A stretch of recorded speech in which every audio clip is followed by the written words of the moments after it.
আসসালামু আলাইকুম। আমি ডক্টর মোহাম্মদ রাশিদুল হাসান, সহযোগী অধ্যাপক ও বিভাগীয় প্রধান হিসেবে ইউএস বাংলা মেডিকেল কলেজের চর্ম যৌন রোগ বিভাগে আছি।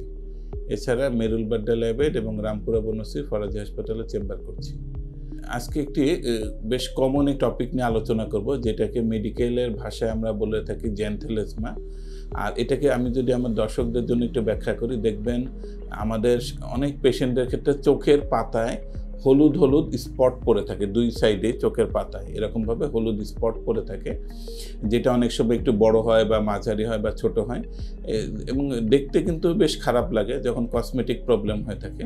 তো এটা আসলে আর কিছুই না, আমাদের রক্তে যে লিপিড আছে বা শরীরে যে লিপিড বা চর্বি আছে, চর্বিটা যখন চামড়ার নিচে জমা হয় এবং বিশেষ করে চোখের পাতায় বা আই লিডে যে জমা হয়, সেটাকে আমরা মেডিকেল টার্মে জ্যানথেলেজমা বলে থাকি। তো জ্যানথেলেজমা নিয়ে আমাদের পেশেন্ট অনেকে এসে থাকেন, আমি তাদেরকে জিজ্ঞাসা করি যে আপনি কী সমস্যার জন্য আমার কাছে এসেছেন। তো সবাই বলেন যে না স্যার, এখানে কোনো চুলকায় না বা ব্যথা করে না বা অন্য কোনো সমস্যা না, কিন্তু চোখের পাতার উপর একটা হলুদ রঙের এক্সট্রা আবরণ বা অন্য রকমের দেখা যাচ্ছে, তো এটা দেখতে আসলে কসমেটিক্যালি ডিসফিগারমেন্ট বা দেখতে খারাপ লাগছে, এইটার জন্যই আমরা আপনার কাছে দেখা করতে এসেছি। তা এটা আসলে অতিরিক্ত পরিমাণে লিপিড বা চর্বি চামড়ার নিচে বিশেষ করে চোখের পাতায় জমা হওয়ার কারণে হয়ে থাকে। তো এই ধরনের পেশেন্টদের ক্ষেত্রে আমরা প্রথমে বলি যে কিছু ধরনের টেস্ট করি। যেমন প্রথম টেস্টটা হচ্ছে শরীরে লিপিডের পরিমাণ, বা যেটাকে আমরা লিপিড প্রোফাইল বলে থাকি। লিপিড প্রোফাইল টেস্ট করলে এক্ষেত্রে কিছু মিক্সড মানে আমরা রেজাল্ট পেয়ে থাকি। কোনো পেশেন্টের দেখা যায় লিপিড প্রোফাইল বেশি থাকে এবং কোনো পেশেন্টের দেখা যায় লিপিড প্রোফাইল নর্মাল থাকে।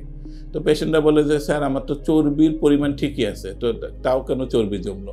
তো এক্ষেত্রে মেকানিজম হচ্ছে আসলে যাদের ক্ষেত্রে চর্বি লিপিডের পরিমাণ বেশি আছে শরীরে, তাদের তো এক্সট্রা লিপিড যে কোনো জায়গায় জমা হতেই পারে। আর যাদের ক্ষেত্রে লিপিড কম আছে, তাদের ক্ষেত্রে বিভিন্ন গবেষণায় দেখা গিয়েছে যে এই ধরনের পেশেন্টদের ক্ষেত্রে ভবিষ্যতে অতিরিক্ত হাইপারলিপিডেমিয়া বা অতিরিক্ত রক্তে চর্বি আসতে পারে। অনেকের সময় অনেকের ক্ষেত্রে কার্ডিয়াক বা হার্টের কোনো প্রবলেম হতে পারে, বিভিন্ন ধরনের মানে হাইপারলিপিডেমিয়া রিলেটেড প্রবলেম ভবিষ্যতে হতে পারে। তো এই জন্য তাদের ক্ষেত্রেও এক ধরনের সচেতনতার প্রয়োজন। তা আমরা এই ধরনের যাদের ক্ষেত্রে হয়ে থাকে, সাধারণত এই জ্যানথেলেজমাটা কিন্তু পুরোপুরি অটো চলে যায় না। যে ধর আমরা কাউন্সিলিং করি, আমরা তো পেশেন্টকে অবশ্যই কাউন্সিলিং করি প্রথমে, যে লাইফস্টাইল মডিফাই করবেন, মানে যারা বসা কাজ করেন, বসা কাজের সঙ্গে শরীর দিনে কিছুটা সময় আলাদা করে রাখবেন যেন না এক্সারসাইজ করা যায়, এবং খাবারের ক্ষেত্রে ফলমূল শাকসবজিকে প্রাধান্য দিবেন, ফ্যাটি ফুডকে অ্যাভয়েড করবেন, সুগারকে অ্যাভয়েড করবেন। এগুলো আমরা নর্মাল লাইফ করে থাকি। তাছাড়া কারোর যদি লিপিড প্রোফাইল বেশি হয়ে যায় বা লিপিড বেশি থাকে, তাদেরকে আমরা অ্যান্টি লিপিড ড্রাগ দিয়ে থাকি যেন না চর্বি কমতে থাকে। তবে যেসব অংশ বা জ্যানথেলেজমার যেসব জায়গা চোখের পাতার উপরে হয়ে গিয়েছে, সেটা আসলে ওষুধ দিলে লিপিড কমে যায়, কিন্তু এই জায়গাটা পুরোপুরি ভ্যানিশ হয় না। তো এই ক্ষেত্রে চিকিৎসা হচ্ছে, আপনি আসলে খাওয়ার ওষুধ বা লাগানোর মলম দিয়ে খুব একটা লাভ হয় না। তারপর আমরা পেশেন্টদের কারণে অনেক সময় লাগানো কোনো মলম দিয়ে থাকি, হালকা যদি কাজ হয়ে থাকে। তবে এই ক্ষেত্রে বেস্ট চিকিৎসা হচ্ছে প্রসিডিউরাল ম্যানেজমেন্ট। এক্ষেত্রে আমরা যেমন প্রধানত সবথেকে বেশি সারা বিশ্বে যে ট্রিটমেন্টটা করা হয়, সেটাকে বলে কেমিক্যাল পিলিং। এক্ষেত্রে কেমিক্যাল পিলিংয়ের মধ্যে ট্রাইক্লোরো অ্যাসিটিক অ্যাসিড বা টিসিএ পিল করলে দেখা যায় 1 থেকে 6টা সেশন, সাধারণত আমরা 1 মাস গ্যাপে করি, 6টা সেশন করলে দেখা যায় পুরাটাই চলে যায়।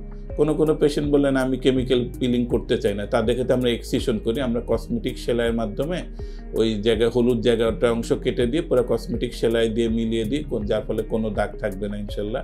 এভাবে তার একটা সেশনে দূর হয়ে যেতে পারে। কোনো পেশেন্টের আমরা ছোট একেবারে ছোট স্পট হলে তাকে আমরা ইলেকট্রোফালগারেশন বা ইলেকট্রোডেসিকেশন দিয়ে আমরা এটা দূর করে দিতে পারি। কোনো পেশেন্টের ক্ষেত্রে আমরা ক্রায়োসার্জারি করতে পারি। এবং এইসব রোগীদের ক্ষেত্রে আমরা বলি বাইরে যাওয়ার ক্ষেত্রে রোদটাকে যতটা সম্ভব অ্যাভয়েড করা উচিত। সানস্ক্রিন ব্যবহার করবেন, ছাতা ব্যবহার করবেন, যাতে এটার দ্বারা রোগ আর না বাড়ে, এবং একই সঙ্গে হেলদি লাইফ লিড করার চেষ্টা করবেন। ধন্যবাদ।